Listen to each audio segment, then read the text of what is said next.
Right now on ABC News Live, a countdown to splashdown. The Artemis II crew just hours away from returning to Earth. We're tracking their journey home. Plus, a ceasefire on thin ice. The vice president headed to Pakistan for negotiations. What we're hearing from the White House and the new threat from Iran ahead of peace talks.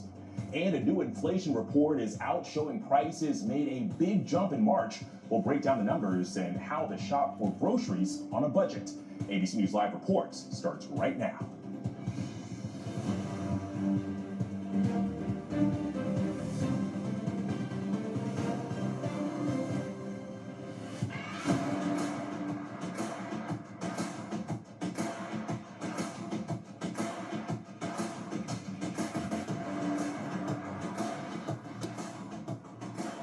Good Friday afternoon to you. I'm Alex Roche in Washington, and we begin with the Artemis II astronauts preparing for their high-stakes return to Earth. After their historic 10-day moon mission, the crew coming back as heroes. The first team to fly by the far side of the moon in more than half a century, now set to splash down off the coast of San Diego in just a few hours. And ABC News' Jacqueline Lee has more from San Diego's Harbor Island.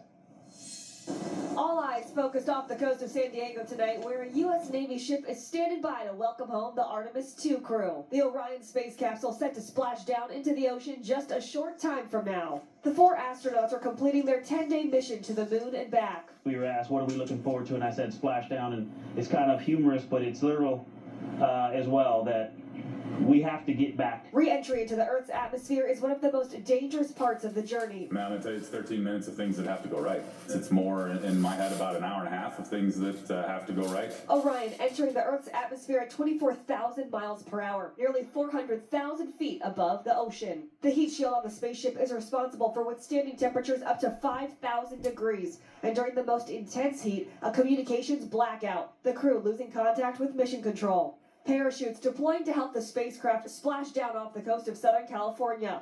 Helicopters hoisting them out of the water and on board the USS John P. Murtha. This mission historic and a big step towards future trips to the moon and beyond. Many people anxious to learn more from the observations the crew made during the lunar flyby. You know, one of the most exciting things for me was the fact that they actually saw meteorites hitting the surface of the moon. They saw at least 6 of them between mission control and the astronauts on board. You need to understand where the resources are, and you need to understand what problems you're going to encounter. The 695,000-mile journey is concluding, and everything must go right to have a successful splashdown. The astronauts had one request, that is uncrusted sandwiches. Our thanks to Jacqueline for that report. And so for more on this, I want to bring in Sean Quinn. He is the program director for NASA's Exploration Ground System. Sean, thanks so much for your time today. And, first I got to get your take. I mean, how is NASA feeling about the spacecraft ahead of reentry? And also, do you have an update on how the astronauts are doing? Yeah, so Alex, good to be here. The spacecraft is in excellent shape. They just performed one of their last correction burns, and the burn went very well. So they're on track to hit the nth corridor just right. And the astronauts are doing fantastic. They had a magnificent journey, and they're looking forward to getting back to the home planet.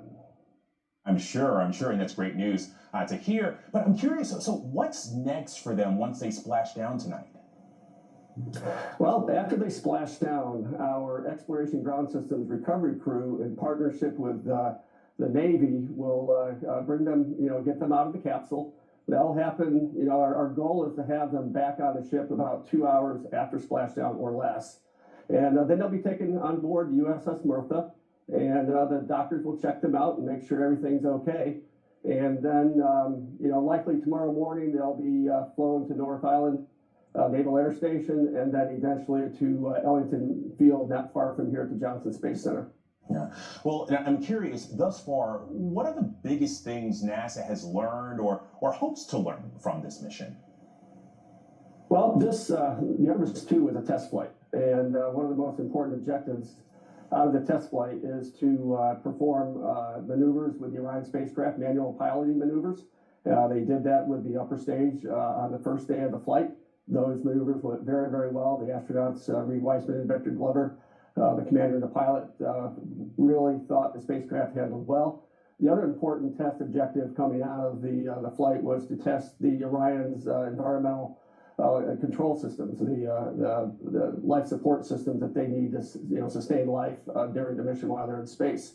And the environmental control and life support systems work wonderfully. They perform right on the money. And so now we have confidence in the Orion spacecraft, and we can go on to future more complicated missions. All right, Sean, hey, thank you so much for your time. You're welcome. And now to that high-stakes peace talk set to take place in Pakistan this weekend amid a fragile ceasefire between the U.S. and Iran. Vice President J.D. Vance will be leading those talks, and he says negotiations will be positive. But ongoing attacks between Israel and Hezbollah in Lebanon are threatening to derail the two-week ceasefire. Joining me for more on this right now is ABC News foreign correspondent Tom Sufi-Burge, along with ABC News' Stephen Portnoy. And Tom, I want to start with you. Vice President J.D. Vance, he sounded pretty optimistic as he headed to Pakistan earlier today. What is Iran saying ahead of these talks? Yeah, well, the Iranian man leading Iran's delegation, Alex, appears to be adding a new precondition into the talks. Mohammad Ghalibaf, the Iranian Speaker of the National Parliament, has basically tweeted on X saying that frozen financial assets belonging to Iran should also be unblocked before the talks even begin. Now, that could be a reference to about $6 billion worth of frozen Iranian oil revenue, which is sitting in Qatar. But there is a significant, much more frozen financial assets of Iran right around the globe. And Iran's key demand, which it doubles down on pretty much daily, is that the fighting, the strikes by Israel into Lebanon against the Iranian proxy Hezbollah should cease also before these talks begin. Now, that is not the picture on the ground in Lebanon today. We have seen a reduction from Wednesday when Israel bombarded large areas of Lebanon, including the capital Beirut, and about 350 people were killed on Wednesday, according to Lebanese officials. Israel claims they killed 180 militants of Hezbollah. Today, there have been more Israeli strikes in certain parts of the country, and 24 people have been killed in Lebanon, according to Lebanese officials, but including in strikes in a city in the south, Nabatea, about 13 state officials, so employees of the Lebanese government. They are not Hezbollah at all. And that has greatly angered the Lebanese government. Now, the IDF says it is reviewing those strikes, but the Lebanese government is calling that a massacre. It does not paint a kind of a good picture going into these talks, and we've seen a war of words between Pakistani officials and Israeli officials, and Pakistan is supposed to be the mediator in all this. Well, and Stephen, let's talk about the U.S. side for a second. I mean, how is the delegation from the U.S. approaching these peace talks? Alex, there's been no direct response from the U.S. side about the new Iranian demands on frozen assets you just heard Tom mention, but you could definitely read in from much of what we heard from the president today that he's not inclined to agree to that.